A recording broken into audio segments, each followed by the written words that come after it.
Matapos ang seryosong problema sa pamilya at negosyo, nagpa siya si Kim Chu na magsampa ng kaso laban sa kanyang kapatid na si Lakam Chu.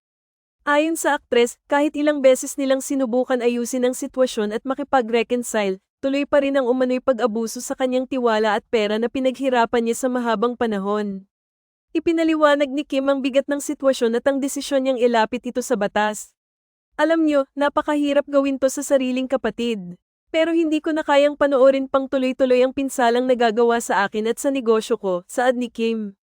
Aniya, hindi biro ang pagharap sa sariling pamilya sa ganitong paraan, lalo na't matagal na silang nagtangkang ayusin ang problema. Inilahad ng aktres na nagsimula ang tensyon nang magkasakit si Lakam noong 2023. Na-diagnose umano ang kapatid ng bacterial meningitis at nakoma ng 7 araw. Bagamat nakabawi sa paggaling na tinawag ng pamilya at media na miraculous, nagbago umano ang kanyang pananaw sa buhay at nauwi sa paggamble gamit ang pera ni Kim. Nung nakabawi siya, tila nag-YOLO mode siya. Maraming pagkakataon na nakita ko na ginagamit ang pinaghirapan kong pera sa gambling, kahit na hindi ko alam, dagdag pa ng aktres. Ipinakita rin ni Kim na sa simula, pinili niyang maging maunawain sa kapatid. Pinilit ko siyang maintindihan. Sinubukan naming mag-reconcile noong nakaraang buwan at pakiramdam ko ay gumaling na ang lahat. Pero nang bumalik sa dati ang pag-uugali niya, wala na akong magawa kundi ang kumilos para sa proteksyon ng sarili ko, pahayag ni Kim. Dumaan sa isang sitwasyon kung saan umabot sa pagbenta ng kondo nang walang pahintulot ni Kim ang pangyayari.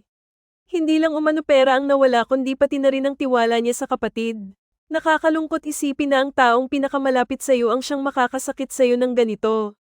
Mahirap, pero kailangan kong ipaglaban ng tama at protektahan ang aking assets, paliwanag ng aktres. Ipinaliwanag ng legal team ni Kim kung bakit qualified theft ang kaso. Ito ay dahil may fiduciary relationship si Lakam sa kapatid niyang si Kim.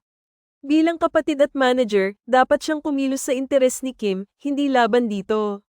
Dahil sa posisyon niya, mas malaki ang kanyang pananagutan, pahayag ng abogado ni Kim. Sa kabila ng sakit at trahedya, nananatiling matatag si Kim, mahirap ang sitwasyon.